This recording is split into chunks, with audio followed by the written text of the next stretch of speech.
Hello বন্ধুরা, তোমরা কেমন আছো? আশা করি তোমরা খুব ভালো আছো। আবার এসেছি তোমাদের জন্য কিছু কথা নিয়ে। অবশ্যই সেটা কিন্তু ভগবানকে কেন্দ্র করে। যদি ভালো লেগে থাকে অবশ্যই শুনবে, আর যদি তোমরা পছন্দ না করো ভগবানের কথা শুনতে তাহলে তোমরা স্কিপও করতে পারো।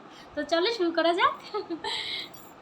আচ্ছা, তোমাদের মধ্যে অনেকেই চায় মায়ের পুজো করতে, মা কালীর পুজো করতে, তাই তো?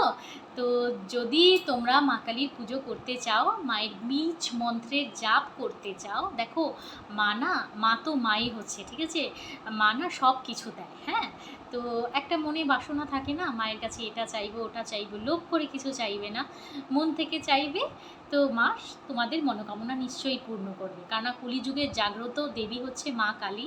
আর মায়ের কাছে কিছু চাইলে মা দেবে না তার সন্তানকে, এটা হতে পারে না। তো যাই হোক, কিন্তু মাকেও তো আমাদেরও তো কর্তব্য মাকে কিছু দেওয়া, তাই না? হ্যাঁ, মা কিন্তু আমাদের ওই দুটো মিষ্টির জন্য বসে থাকে না, ঠিক আছে? যে জগৎ চালাচ্ছে তার কাছে একটা সন্দেশ কি কোনো মানে রাখে বলো তো? হুম।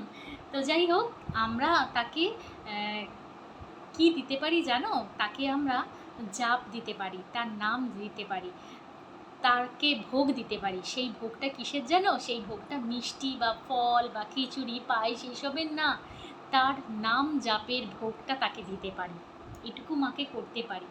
হ্যাঁ, আর অবশ্যই বাড়িতে মা থাকলে তাহলে তাকে তো অবশ্যই, তুমি কি তাকে না খাইয়ে রাখবে বলো? তারও তো খিদে পায়। হ্যাঁ, তাকে যথামতো তুমি যা পারবে তাই দেবে, মা তাতেই খুশি। কিছু না পারো বাতাসা দেবে, মা তাতেই খুশি। বছরে একবার কালী পুজো আসে, সেই সময় মাকে নয় ভালো করে পুজোই দেবে, মা তাতেই খুশি। যাই হোক, তোমাদের যেটা বলার, অনেকেই মায়ের নাম জাপ করতে চায়, ঠিক আছে? তো তোমরা মায়ের নামটা জাপ করবে কিভাবে? অবশ্যই সেটা কিন্তু রুদ্রাক্ষের মালা জোগাড় করতে হবে। রুদ্রাক্ষের মালায় 108টা বিট থাকতে হয়, ঠিক আছে? তো 54 করে নেবে, 54-এর মানে আর্ধেক করে সেটা 108 চলে যাবে, হ্যাঁ। তো রুদ্রাক্ষের মালা 54-এর মালাও করতে পারো, অথবা 108 করে নিয়ে সব থেকে বেশি ভালো হয়। 108 বার কিন্তু মায়ের নাম জাপতে হয় যখনই তুমি রুদ্রাক্ষের। আর রুদ্রাক্ষ জাপের কিন্তু কিছু নিয়ম আছে, চলো সেই নিয়মটা আজকে আমি তোমাদের বলে দিই। এটা হচ্ছে তর্জনী, এটা হচ্ছে উচ্ছিষ্ট। উচ্ছিষ্ট বুঝবে কিনা জানি না, যাই হোক, এটা এটা উচ্ছিষ্ট অনেক কিছু, মানে মানে তোমাদের কি বলবো, এগুলো হচ্ছে অন্য কিছুতে চলে যায়, তন্ত্রে ফন্ত্রে, সেটা তোমাদের পরে আমি জানাবো। এটা উচ্ছিষ্ট মানে এটা চলবে না, ঠিক আছে? তর্জনী, এটাকে বলে তর্জনী। আর কণিকা, এই দুটো কিন্তু চলবে না। এই দুটোই যা হবে, এই দুটো, সরি, এই তিনটে যা হবে, এই তিনটে, ঠিক আছে? এই দুটো কিন্তু চলবে না। তো জাপ করতে হয় কেমনভাবে দেখো, এই যে এই দুটো আঙ্গুলটাকে দেখে নাও, এই তর্জনী আর এই কেনো আঙ্গুলটা বাদ দিয়ে জাপ করতে হয় এমনিভাবে, মানে এমনিভাবে ধরতে হয় মালাটা, ঠিক আছে? তোমাদের শিখিয়ে দিলাম।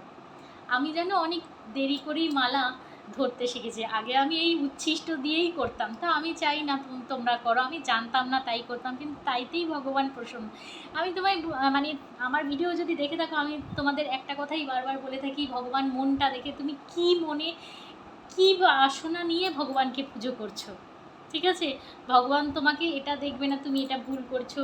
তুমি জানো, তোমাদের আমি বলি, আমি তো প্রথম মানে ভগবান, দেখো, মায়ের পুজো করলে তার সাথে সাথে ভগবান শিবেরও পুজো করতে হয়। মা শিব আর শক্তি দুজন মিলিত থাকে, ঠিক আছে? তুমি মায়ের পুজো করবে, মায়ের সাথে কত শক্তি চলে জানো? তো ওই সকল নেগেটিভ শক্তিকে হ্যান্ডেল শুধুমাত্র ভগবান শিবই করতে পারে। তাই মায়ের পুজো করার আগে অবশ্যই কিন্তু ভগবান শিবের জাপ করতে হয়, ঠিক আছে? যেমন আমার গুরুমা হচ্ছে মা কালী, ঠিক আছে? তো আমি আগে গুরুর জাপ করতে হয়, কিন্তু আমি এটা করি পরে পরে আমি আগে শিবের জাপ করি, হ্যাঁ। কিন্তু নিয়ম অনুযায়ী আগে কিন্তু গুরুর জাপই করতে হয়। আমার মন চায় আমি মায়ের জাপটা পরে করি, আগে ভগবান শিবের জাপ করি, কারণ ভগবান শিব হচ্ছে আদি গুরু। মাকেও দীক্ষা কিন্তু ভগবান শিবই দিয়েছে, ঠিক আছে? তো ভগবান শিবের নাম যদি আমি আগে জাপি না, মা বেশি খুশি হবে, মানে আমার মনের ভাব। এটা এটা কোনো নিয়ম না, এটা আমার মনের ভাব, ঠিক আছে? আর কোনো কিছু জাপ করার আগে কিন্তু গণেশ ভগবানের জাপ করতে হয়, কিছুটা গণেশ ভগবানের জাপ করে নেবে। আমি কি করি, আমার যদি বলো, তো আমার ক্ষেত্রে কিন্তু আমি ফার্স্টে ওম জাপ করি কিছুক্ষণ। ওম ওম শব্দটা ইউনিভার্সের সাথে তোমার কানেকশান একটা বাঁধিয়ে দেয়, তোমার এই মাথার এখান থেকে কানেকশানটা বানিয়ে দেবে, ঠিক আছে? ইউনিভার্সের সাথে একটা এনার্জির যে কানেকশান থাকে, সেই কানেকশানটা ওম জাপের মাধ্যমেই কিন্তু বানানো হয়। এইবার কি হয়, ওম জাপ করি, তারপর ভগবান শিবের জাপ করি, তারপর কিন্তু আমি মা কালীর জাপ করি। আর মা হচ্ছে আমার গুরুমা, আর ভগবান শিব আমার ইষ্ট হচ্ছে, ঠিক আছে? যাই হোক, তোমাদের আমি বলে দিলাম। তো মায়ের জাপ করার আগে কিন্তু অবশ্যই ভগবান শিবের জাপ করবে, আর সবার প্রথমে কিন্তু গণেশ ঠাকুরের জাপ করবে। কেন আমি বলছি, এক তো ভগবান গণেশ ঠাকুর শুভতা এনে দেয়, হ্যাঁ, কোনো কিছু শুভ কাজ করার আগে ভগবান গণেশকেই পুজো দিয়ে তারপর কিন্তু শুভ জিনিসটা করতে হয়, কেন তুমি তো একটা জাপ করছো, সেটা তো একটা শুভ জিনিস। তো শুভ জিনিসে প্রথম প্রারম্ভটাও শুভ দিয়েই করতে হয়, ঠিক আছে? আচ্ছা, আর মায়ের জাপের সাথে ভগবান শিবকে পরেও জাপ করতে পারো, বা মায়ের জাপের আগেও করতে পারো, ঠিক আছে? মায়ের জাপের কিন্তু বীজ মন্ত্রটা নিতে পারো। আমি যেমন বীজ মন্ত্রের জাপ করি, ওম ক্রিম কালিকায় নামা, এই বীজ মন্ত্রের জাপ করি। আর ভগবান শিবের পঞ্চাক্ষরী মন্ত্র জাপ করলেই হয় ওম নমঃ শিবায়, ঠিক আছে? এটা পঞ্চাক্ষরী মন্ত্র, এটা এটা খুব খুব জাগ্রত মন্ত্র, ঠিক আছে? এটাই যথেষ্ট ভগবান শিবের। আমি এটাই করি, ঠিক আছে? এইবার তোমাকে আমি বলি, এরা হচ্ছে এক প্রকার শক্তি। এবার তোমরা যদি চাও মানে সফটভাবে করতে, অনেকে সফটভাবেও করে, মায়ের সাথে অত জাপ করলো না, শুধু ভগবান শিবের জাপও করতে পারো তোমরা, সেটাও ভালো। শিব আর মা কালীর জাপ করলে সব থেকে বেশি ভালো হয়, কারণ দুজন অর্ধনারীশ্বর হচ্ছে না, দুজন একে অপরের পরিপূরক হচ্ছে। তো সেই কারণের জন্য এমনি করে করতে হয়। আর শিব আর মা কালী দুজনের জাপই কিন্তু রুদ্রাক্ষের মালাতে হয়। আর যেটা আমি শিখিয়ে দিলাম, এই আঙুল তর্জনীটা হবে না, এই যে দুটো মধ্যমার যে দুটো আঙুল রয়েছে, এই আঙুল দিয়ে এমনি এমনি করে কিন্তু জাপ করা হয়, ঠিক আছে? এই তর্জনী আর এই কণিকাটা কিন্তু বাইরে থাকবে, ঠিক হয়ে গেল। রুদ্রাক্ষের মালাতে করবে 108 বার জাপ করবে, হ্যাঁ, 108টা যেন বিট থাকে, ব্যাস, তাহলেই হবে। তোমরা যদি না পারো একবার করে জাপ করবে, আরে শুরু তো করো। এতে কি হবে জানো, এতে তোমার অরা ক্লিন হয়ে যাবে, অরা ক্লিনটা পরে বলছি। এতে তোমার অরা ডেভেলপ হতে শুরু করবে। অরা ডেভেলপ হলে কি হয়, প্রত্যেক মানুষের কিন্তু একটা অরা থাকে, ঠিক আছে? অরা আবার দুটো ভাগে ভাগ, একটা পজিটিভ অরা, একটা নেগেটিভ অরা, ঠিক আছে? সে যাই হোক, অত বুঝবে না তোমরা। তো অরা গ্রো করতে শুরু করবে, ঠিক আছে? তোমরা যদি অরা স্ক্যানিংটাও তোমাদের শিখিয়ে দেবো, হ্যাঁ, পরে শিখিয়ে দেবো, অনেকটা সময় লেগে যাবে বলতে বলতে। তো এতে কি হয়, ওম নমঃ শিব। অবশ্যই আর একটা কথা বলে দিই, মায়ের যদি জাপ করতে তোমরা ইন্টারেস্টেড হও, তোমরা কিন্তু প্রথমেই মায়ের জাপ করবে না। আমি যেমন আমি আমার মানে কি বলবো, আমার সাথে না এগুলো হয়েছে, তো সব কথা কিন্তু শেয়ার করা যায় না। অনেকে বলে না, দেখো মায়ের সাথে তো আমার একটা অন্যরকম কানেকশান, এবার সেই জিনিসটা তো আমি সব কথা তো আমি খুলে বলতে পারি না, কেউ কোনো সাধকই বলে না। আর আমি তো সাধু না, আমি তো গৃহস্থ একটা বউ, ছোটোবেলা থেকে মাকে পুজো করেছি, মা যেটা ভালো বুঝেছে করেছে, আমি যেটা ভালো বুঝেছি মাকে বলছি এটা দাও ওটা দাও সেটা দাও, ব্যাস, সে ঝামেলা করবো, এই এই ঠিক আছে, হ্যাঁ। তো ব্যাস, তো ওই পুজো করাকালীনই আমার যেমনি যেমনি করে স্টেপ গেছে, এখন দেখছি, তখন না অমনি নেট ফেট ছিল না যে জানবো, এখন যেমন নেটের মাধ্যমে জানা যায়। আগে না বই পড়তাম, ঠিক আছে? দেখবে প্ল্যাটফর্মে না ছোটো ছোটো পাতলা পাতলা বই পাওয়া যেত ভগবানের, রুদ্রাক্ষের বই, ভগবান শিবের বই, শিবের মন্ত্রার বই, মা কালীর মন্ত্রার বই, ঠিক আছে, জাপের বই, হেনা তেনা, এই সমস্ত বই পাওয়া যেত, ঠিক আছে? আগে বই পড়েই কিন্তু এগুলো সব হতো। তো আমি বই টই পড়ে যা পেরেছি নিজের মনের মতন, মানে মোটমাট কথা, ভগবানকে পুজো করতে হবে মন থেকে, হ্যাঁ, কোনো কিছু ওই সিদ্ধি পাওয়া বা কোনো কিছু লোভের জন্য নয়, ঠিক আছে? ছোটোবেলা থেকেই পুজো করে এসেছি। তো আমার স্টেপগুলো যেমন যেমন গেছে এমনিভাবেই কিন্তু মানে পুজো করতে হয়। তো সেটা তো আমি জানি না, পরে আমি দেখছি এমনিভাবেই তো আমার স্টেপগুলো গেছে। তাই দেখো, তোমরা হয়তো জানবে না, তাই আমি তোমাদের বলছি, মায়ের সাথে কিন্তু অনেক নেগেটিভ এনার্জি চলে। মা কিন্তু ছোটো মোটো জিনিস মাকে দেবো না, ওতে কিন্তু তোমাদের কাঁধ ব্যথা করতে শুরু করবে, পিছনের রিডটা ব্যথা করতে শুরু করবে, হ্যাঁ, গলাতে প্রবলেম হতে শুরু করবে, বমি বমি পাবে, মাথা ঘুরবে, মাথা যন্ত্রণা করবে, এই দুটো যন্ত্রণা করতে শুরু করবে। ওগুলো সব নেগেটিভ এনার্জির জন্য হয়, কারণ তুমি একটা মায়ের ঊর্জা তুমি বুঝতে পারছো না, মানে একটা সাংঘাতিক ঊর্জার তুমি পুজো করতে চলেছো। আর কারণ পুজো করা মানে কিছুটা অংশ এনার্জি তোমার ওই পুজো করাকালীনই তোমার মধ্যে আসবে, তো সেই কারণের জন্য এই যে দেখছো না এত হেসে খেলে কথা বলছি, ঠিক তেমনই উগ্র হয়ে যাই আমি যখন মাথা গরম হয়ে যায়, তখন আমার রূপই অন্যরকম হয়ে যায়। তো এটা তুমি যেই পুজো করবে সেই পুজোর মতনই তুমিও হয়ে যাবে।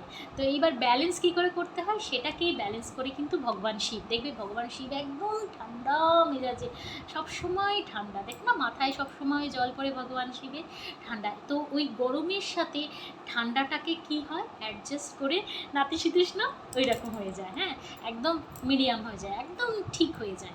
তো মায়ের পুজো করার আগে কিন্তু অবশ্যই ভগবান শিবের কিছু মাস জাপ করে নেবে, পঞ্চাক্ষরী মন্ত্রটাই জাপ করবে, ওম নমঃ শিবায়। এটা সত্যি কথা খুব ভালো মন্ত্র।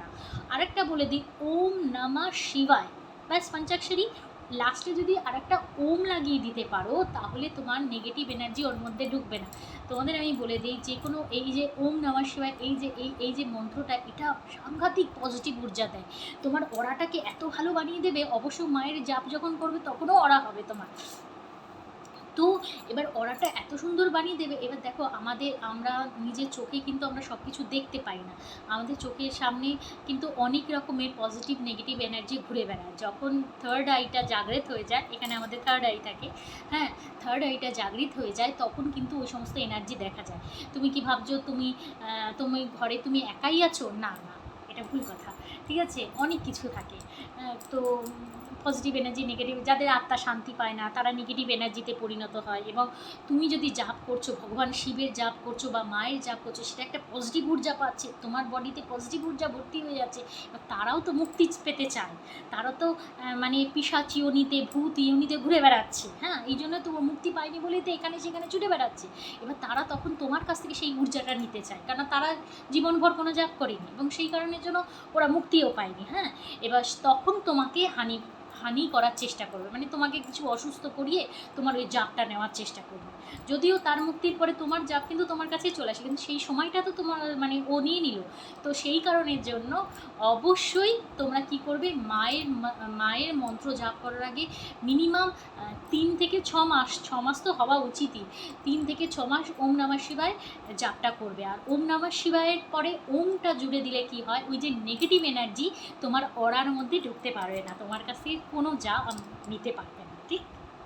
আর যদি না পারো শুধু ওম নমঃ শিবায় করবে, তাও ভগবানকে রিকোয়েস্ট করবে যাতে পুজো করার আগে অবশ্যই ভগবানকে রিকোয়েস্ট করবে যাতে তোমার জাপটা কেউ নিতে না পারে, ঠিক আছে, তাও হয়ে যায়, ঠিক আছে। কারণ আমরা তো অত কিছু নিয়ম জানি না। দেখো আমি একটা সাধারণ গৃহস্থ বউ, ঠিক আছে, আমিও কোনো সাধক না যে বিরাট কিছু জানি। আমি যতটুকু জেনেছি বই বা ইউটিউব থেকে বা গুগলে সার্চ করে, ঠিক আছে, ওগুলো পড়ে এসছি। আমি যেমন যেমন করে আসছিলাম, পরে দেখলাম ইউটিউবে যখন সার্চ করে যে স্টেপগুলো এমনিই হয়, ঠিক আছে, সেটা আমার সাথে হয়ে গেছে, জরুরি না প্রত্যেকের সাথে হবে। তো সেই কারণের জন্য তোমাদের আমি বলে দিলাম। তো যদি ভালো লেগে থাকে অবশ্যই আমার চ্যানেলটাকে সাবস্ক্রাইব করবে, লাইক করবে, কমেন্ট করবে আর শেয়ার করবে। আর আর কি বলবো, আমার পরে আসবো তোমাদের জন্য নতুন কোনো ভিডিও নিয়ে। তো টাটা।